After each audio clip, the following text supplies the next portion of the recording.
আজিৰ দিনটোৰ কিছুমান বিশেষ খবৰৰ সৈতে মই ফাইজুৰ আপোনালোকে চাই আছে টু ফাষ্ট নিউজ।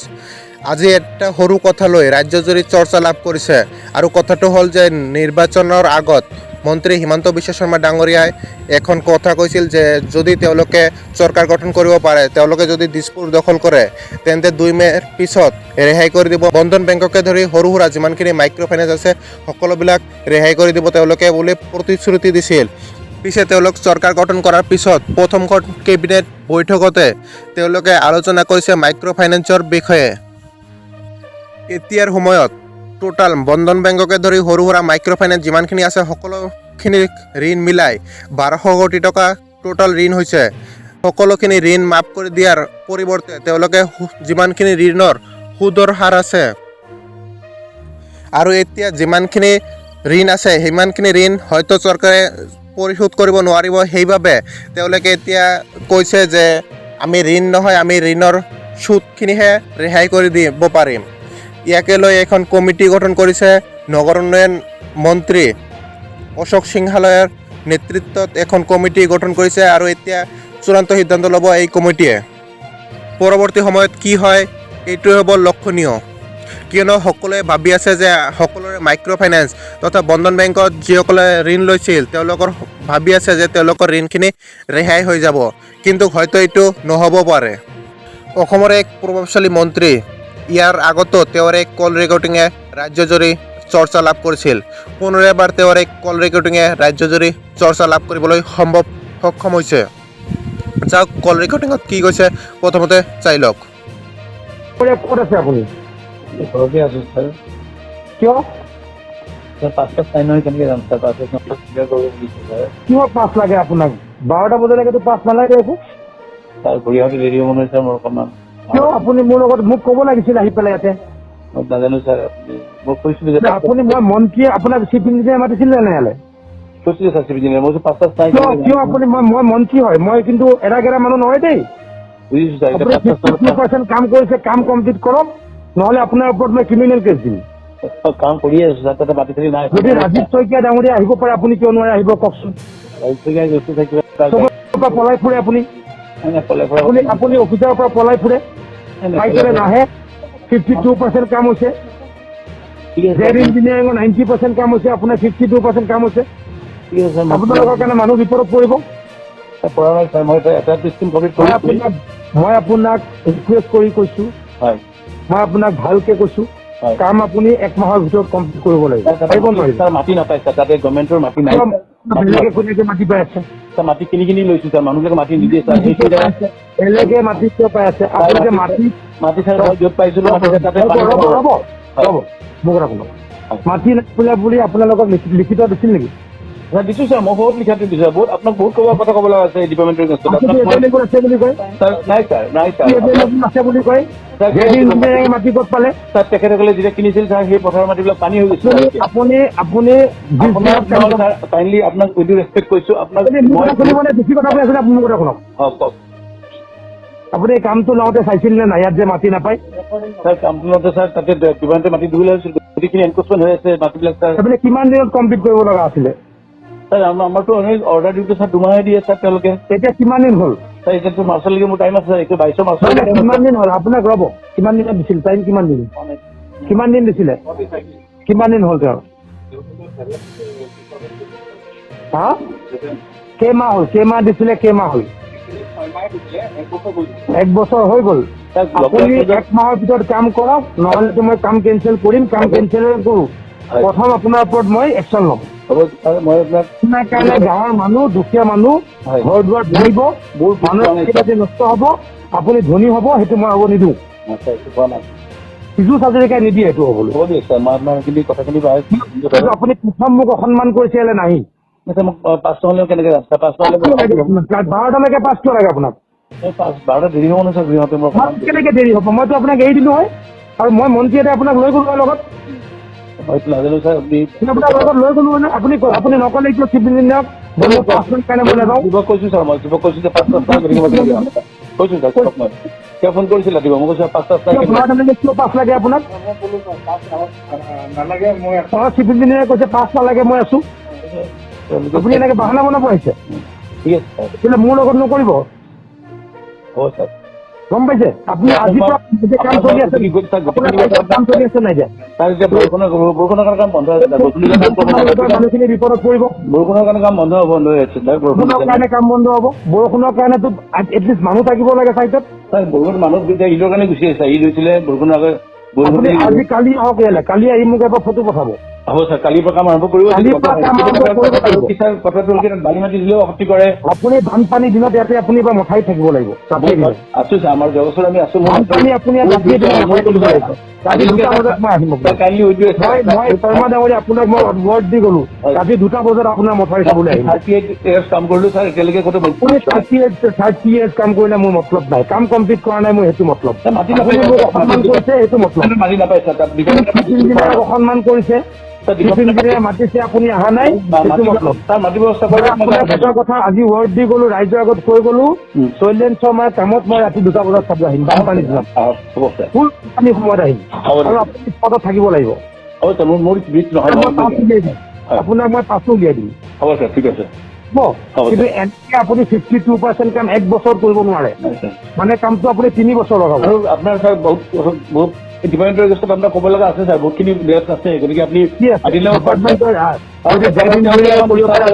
তেওঁলোকে অৰ্ডাৰখন দিয়ে ছাৰ কাইণ্ডলি হয় ছাৰ মই কথাখিনি যদি যদি কৰিব পাৰে আপুনি কিয় কৰিব নোৱাৰে ছাৰ শুনক তেওঁলোকে এইটো কোনে কৰিছে নকৰিছে তেওঁলোকে এখন এইখিনি কৰক সেইখিনি কৰক এজনে এইটো কথা সেইজনে এইটো কথা এখন ড্ৰয়িং এখন অৰ্ডাৰ লগত ড্ৰয়িং এখন MLA আছে তেওঁলোকে মিনিষ্টাৰ আছে আপুনি ইয়াত আহি নকলে কিয় আপোনাৰ ৱাটাৰ ৰিচোৰ্চটো চিভিল ইঞ্জিনিয়াৰ হয় নহয় চিভিল ইঞ্জিনিয়াৰ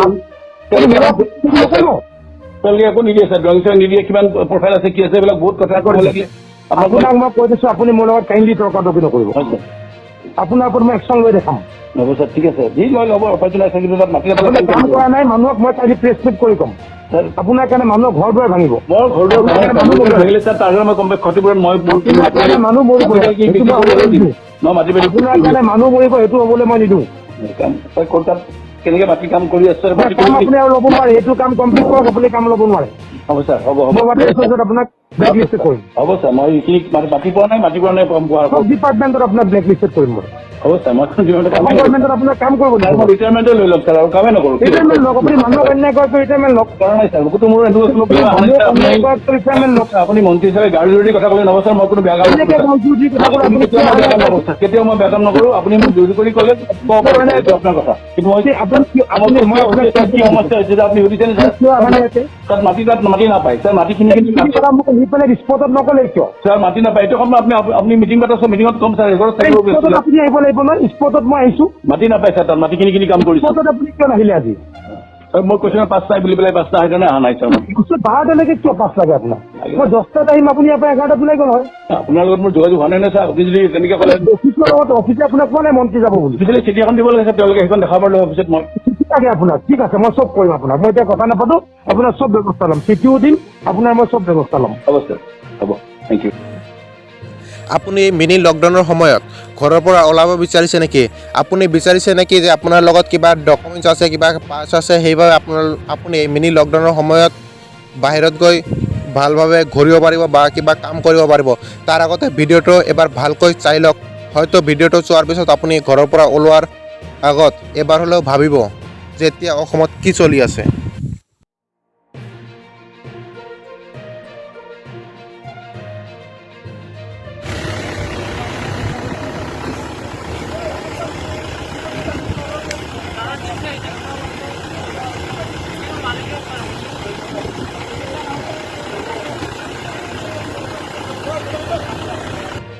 যিটো সময়ত পুলিচৰ কথা শুনিলে সাধাৰণ ৰাইজে বহুতো সময়ত বহুত বেয়াকৈ কৈ থাকে বহুতে বহুত বেয়া মনোভাৱ লৈ থাকে এইটো সময়তে চৰ্চালৈ আহিল এইটো সময়তে এক ব্যতিক্ৰমী আৰক্ষী বিষয়া আৰু এইজনে হৈছে ধুবুৰীৰ SP আনন্দ মিশ্ৰা ছাৰ চাওক তেওঁৰ কিছুমান বিশেষ ভিডিঅ' তেওঁ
चलिए thank you so much everyone. हाँ फिर मिलेंगे कहीं ना कहीं, कभी ना कभी।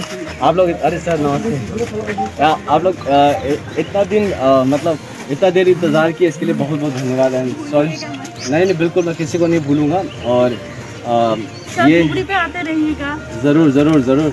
और आप लोग बस अपना ख्याल रखिएगा, थोड़ा कोरोना है इसलिए उसका थोड़ा ख्याल रखें प्लीज़, मेरा रिक्वेस्ट है आप लोग से। अरे thank you so much, thank you so much. देखिए मतलब हम लोग सिविल सर्वेंट है, we are not suppose to get this highlight, हमें इतना हाईलाइट की ज़रूरत नहीं है।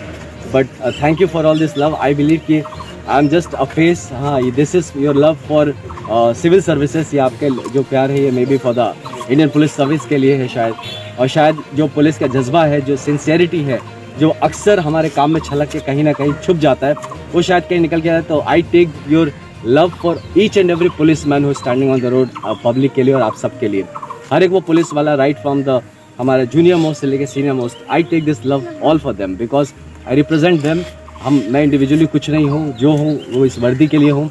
शायद ये प्यार जो आप जता रहे हैं ये वर्दी के लिए ये प्यार है, मेरे लिए मिल रहा है। But I am really grateful for each one of you. आप इतने देर तक यहाँ पे वेट करते रहे हैं। आप like with all the small छोटे छोटे बच्चे भी हैं, किड्स हैं, बुजुर्ग भी हैं sir, like you know I am so grateful. मैं जितने दिन यहाँ पे रहा, ईच एंड एवरी डे आप सबसे इंटरेक्शन होता रहा, ईच एंड एवरी डे मैं कुछ ना कुछ आपसे सीखता रहा, कुछ जानता रहा। एंड ऐसा कोई भी दिन नहीं गया जिस दिन हमने मिल के कोई काम ना किया हो। And I will give all the credits to you, क्योंकि वो आप में से कोई ना कोई होता था जो मुझे कोई कॉल करके बताता था कि सर यहाँ पे ये चल रहा है, इसको कुछ करिए, ये गलत है, इसको ठीक करिए। बिलीव मी, मैं हमेशा बोला हमारा कोई पैसे वाला नेटवर्क नहीं था कि जो पैसे का खबरी पैसा दिया तो खबर दिया, बिल्कुल ऐसा नहीं था। हमारा नेटवर्क जो था वो आप थे। हम लोग इसीलिए यहाँ पे सक्सेसफुल, क्योंकि पब्लिक ये काम, सबसे अच्छी बात मैं बताऊँ यहाँ पे ना, आप ये बात जान के रखिएगा, हर एक बात अगर आपको लगता है कि कुछ भी धुबरी में अच्छा हुआ, ये आपने किया है, because it was your information. हम आपके हो के किए हैं लेकिन काम आपने किया, तो इसीलिए मेरा रिस्पेक्ट है आप सबके लिए, आप लोगों ने जितना किया। एंड आई रिक्वेस्ट कि ऐसा ही प्यार, ऐसा ही मरम आप रखिएगा हमारे आने वाले सक्सेसर ऑफिसर के लिए। He will continue the mission जो है। एंड आपका अगर उसके साथ साथ मिल जाए तो फिर तो क्या बात की एकदम, लाइक बिकॉज हमने ऑलरेडी एक मोमेंटम पकड़ लिया है। अब ये जो होगा इससे अच्छा ही होगा और बुरा कुछ नहीं हो सकता है। Thank you so much.